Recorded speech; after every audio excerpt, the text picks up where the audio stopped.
Blame myself first, then blame others? Vi and I had been married for 6 years. I was an average accountant, and she was a kindergarten teacher at an international school. From dating to marriage, I never once complained about my humble background. I knew she came from wealth. Her father was a construction company director. Her mother owned a luxury spa. My parents were retired public servants. At our wedding, her father said on stage, "We're letting Vi marry Toon because he seems decent and hardworking. He may not be rich, but hopefully he won't let her suffer." At the time, I felt proud. Looking back now, it felt more like a warning. Vi wasn't a bad person, but she had a troubling habit. If she wanted something, she had to have it. If things didn't go her way, she blamed others. Whenever we argued, she'd run back to her parents' house. I'd call to apologize, and before I could say a word, her father would snap. My daughter wouldn't get angry for no reason. As her husband, it's your job to understand her. Slowly, I realized whether she was right or wrong, I would always be the one to blame. I first became suspicious when Vi started coming home late, dressing more stylishly than usual. Her phone was always on silent. One evening, I walked into our bedroom to find her on a video call. She quickly ended it. I asked, "Who was that?"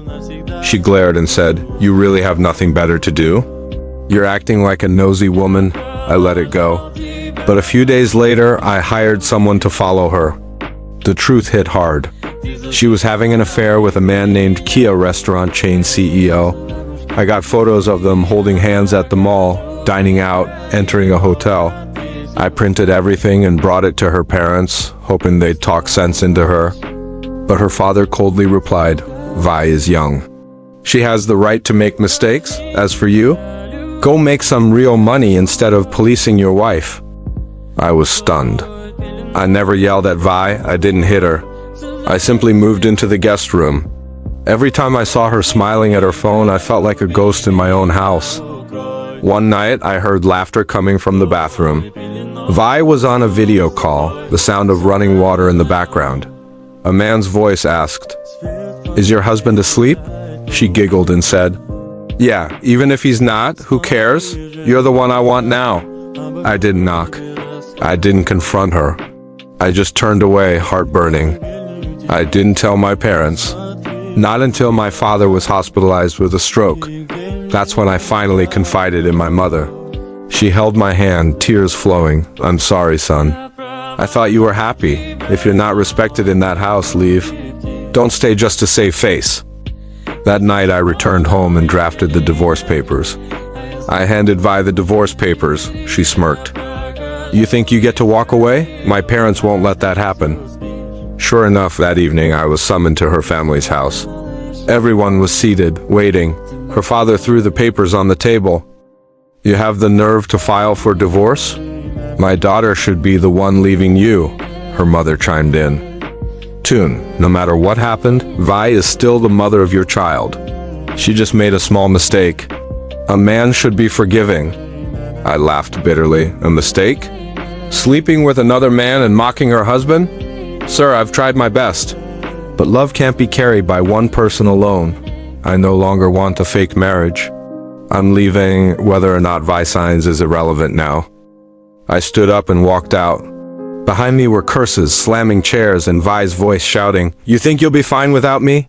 Think again." After the divorce, I moved into a small rented room. I brought only a few clothes and what little money I had left. I was ready to start over from scratch. A year later, I became the head accountant at a software firm. I wasn't that passive man anymore. I learned to say no. I learned to value myself. One afternoon, I ran into Vi at a cafe near my office. She looked tired and older. Sitting across from me, she kept her eyes down. "You must hate me." I smiled. "No, I just feel sorry. For someone who was once loved but didn't know how to cherish it." Tears welled up in her eyes. "Key left me. He just used me for fun. My parents. They're disappointed too." I stayed silent. I wasn't happy. I wasn't angry either.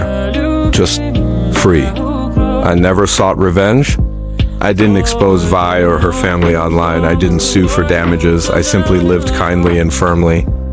Eventually, I met someone new. She had been through her own heartbreak, but instead of blaming the world, she chose to grow. I was no longer the invisible man in a cold home. I was a man who knew his worth.